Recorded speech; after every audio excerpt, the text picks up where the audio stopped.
అందరికి నమస్తే. కవిత బీఆర్ఎస్ నుంచి సస్పెన్షన్, ఆ తర్వాత ఎమ్మెల్సీ కవిత గారు చేస్తున్న ఆరోపణలు, హరీష్ రావును సంతోషం టార్గెట్గా చేస్తున్న ఆరోపణలు, తర్వాత ప్రతిస్పందనగా బీఆర్ఎస్ నుంచి రెస్పాన్స్ రాలే. బీఆర్ఎస్ నుంచి కాదు, కాంగ్రెస్ నుంచి రెస్పాన్స్ వచ్చింది, బీజేపీ నుంచి రెస్పాన్స్ వచ్చింది. ఒక ముఖ్యమంత్రి మాట్లాడిండు, తర్వాత పీసీసీ చీఫ్ మాట్లాడిండు, బీజేపీ నుంచి రఘునందన్ మాట్లాడిండు. అన్నీ చూసిన తర్వాత నిన్న రామచంద్రరావు గారు మాట్లాడినరు. తర్వాత రేవంత్ రెడ్డి చేసిన అతి కీలకమైన కామెంట్, రేవంత్ రెడ్డి కవిత ఈ గొడవ తర్వాత ఆయన మాట్లాడిన మాటలు చాలా ఇంపార్టెంట్ మాటలు మాట్లాడిండు. కవిత వెనుక రేవంత్ రెడ్డి ఉన్నాడు, రేవంత్ రెడ్డి వెనుక ఇంకోరెవరో ఉన్నారు. ఇవన్నీ చాలా చాలా అనుమానాలు, చర్చలు ఇవన్నీ నడుస్తున్నాయి కదా. కాబట్టి ఇవన్నీ కూడా అసలు నెక్స్ట్ ఏం జరగబోతుంది, అసలు ఏమవుతుంది, కవిత ఎఫెక్ట్ ఏ పార్టీ మీద ఉంటుంది, ఎట్లుంటుంది, ఎంత ఉంటుంది, అసలు ఎఫెక్ట్ ఉంటుందా ఉండదా, ఇట్లాంటి చాలా విషయాల మీద మనం చర్చిద్దాం. అంతకన్నా ముందు ఈ ఛానల్ మీది, మాది, మనది, మనందరిది, తెలంగాణ ఛానల్. దీన్ని తెలంగాణ ప్రజలను ఎడ్యుకేట్ చేయడం, ప్రతి విషయాన్ని దానిలో వాస్తవాన్ని తెలంగాణ ప్రజలకు చెప్పడం మా ఉద్దేశం. తెలంగాణ ప్రజలు ఎడ్యుకేట్ కావడం మా ఉద్దేశం. కాబట్టి మా ఛానల్ సబ్స్క్రైబ్ చేయడంతో పాటు వీడియో షేర్ కూడా చేయండి. గ్రామాల్లో ఉన్న మారుమూల రైతన్నకు చేరే విధంగా కూడా షేర్ చేయండి. ఇక్కడ ఏం జరుగుతుంది, రాజకీయాల్లో ఏం జరుగుతుంది, ప్రభుత్వంలో ఏం జరుగుతుంది, అన్ని విషయాలు కూలంకషంగా ఉంటాయి. మీరు వీడియోని షేర్ చేయండి, సబ్స్క్రైబ్ చేసుకోవడం మాత్రం మర్చిపోద్దు. సబ్స్క్రైబ్ చేసుకుంటేనే తెలంగాణ రీచ్ అవుతాం మనం. ఇక సబ్జెక్ట్లో పోతే కవిత ఇష్యూ వచ్చేసింది. కవిత ఇష్యూ వచ్చేసిందంటే ఇప్పుడు కొత్తగా ఏం రాలేదు. లాస్ట్ మనం 4 monthsకి వెళ్ళి చూస్తున్నాం. 4 months అంటే అంతకన్నా ముందు ఒక 2-3 months నుంచి బ్యాక్గ్రౌండ్ స్టార్ట్ అయింది. బ్యాక్గ్రౌండ్లో వర్క్ స్టార్ట్ అయింది గ్రౌండ్లో. అది కేసీఆర్కి ముందే కూడా తెలిసిపోయింది. చెప్తా, దానికి ఒక పెద్ద ప్రూఫ్ కూడా ఉంది మన దగ్గర. అయితే కవిత మాట్లాడిన మాటలంతా కూడా బీఆర్ఎస్ను డ్యామేజ్ చేసే విధంగానే ఉన్నాయి. ఆమె హరీష్ రావు మీద మాట్లాడినా, సంతోష్ కుమార్ ఇద్దరినే లిమిట్ చేసి మాట్లాడినా, నేను ప్రెస్ మీట్ పెట్టి నాకు కుట్ర జరుగుతుంది అని తెలంగాణ భవన్లో ప్రెస్ మీట్ పెడితే కేటీఆర్ స్పందించలేదు అని ఇండైరెక్ట్గా కేటీఆర్ మీద కూడా ఒక అభాండం వేసిన తర్వాత రేపు కేసీఆర్ మీద కూడా మాట్లాడవచ్చు.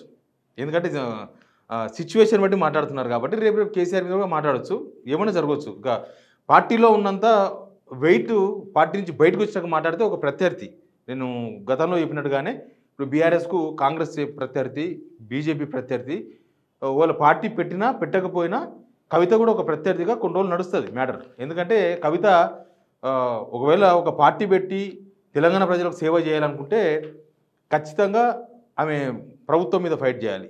లేకపోతే ఆమె మీద లిక్కర్ కేసు పెట్టి జైలుకు పంపించిన బీజేపీ మీద యుద్ధం చేయాలి.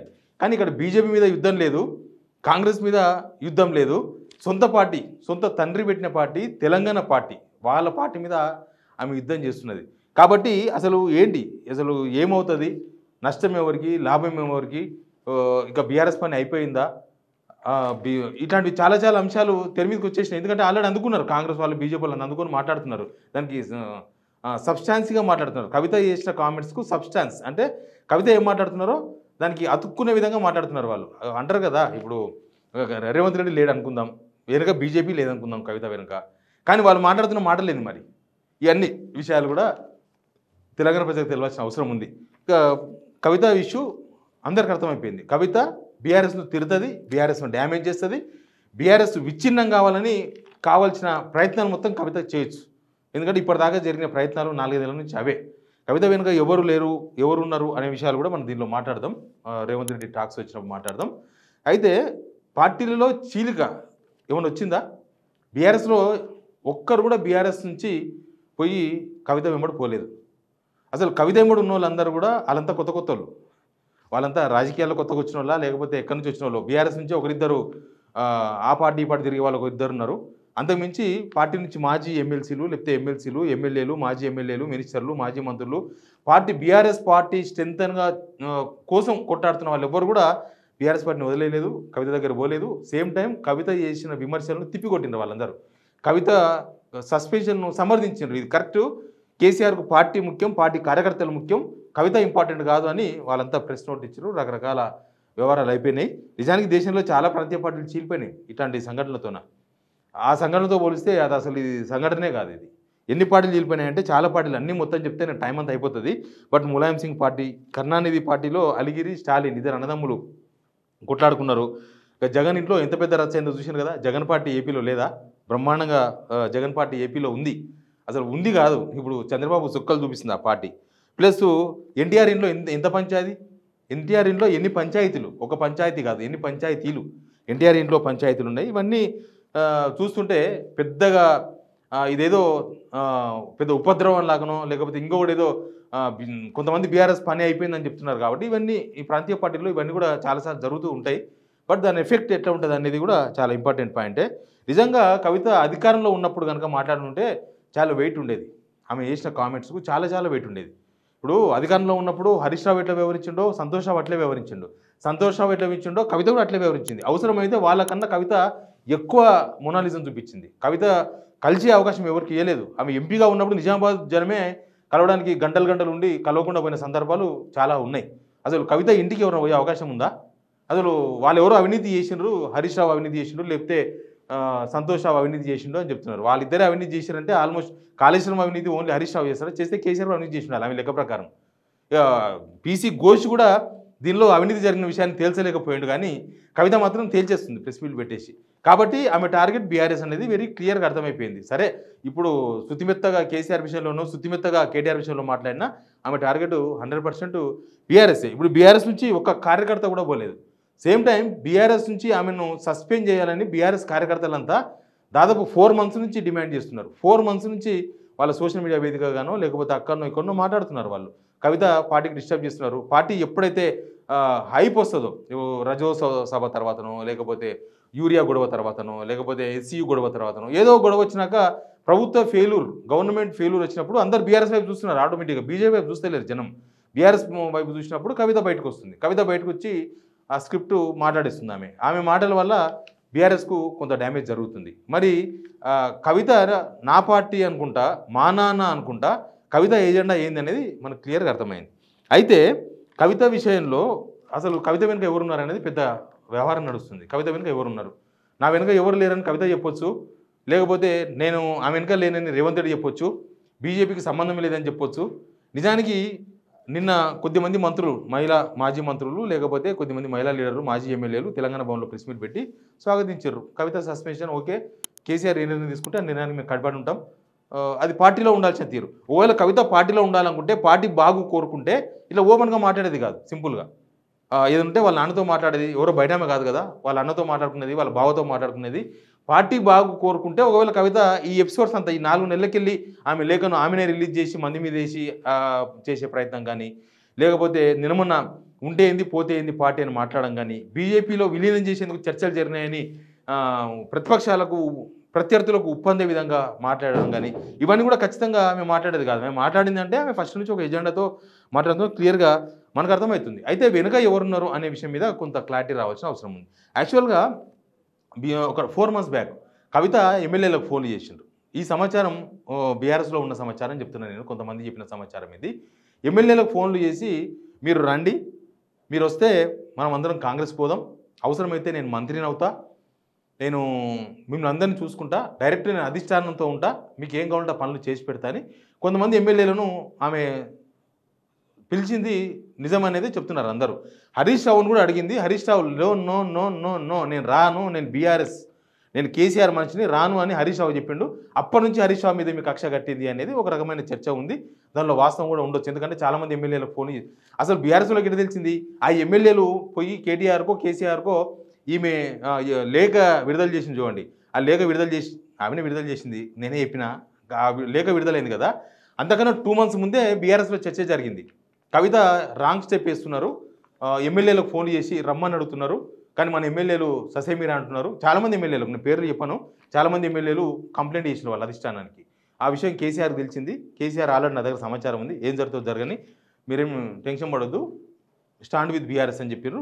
అది అట్లా నచ్చిపోయారు. అంటే అసలు కాంగ్రెస్లోకి నేను పోతా మీరు రండి అని అడిగినట్టే దానికి కారణం ఏంది, వెనుక ఎవరున్నట్టు, కాంగ్రెస్ వాళ్ళు ఉన్నట్టుగానే అర్థం చేసుకోవాలి.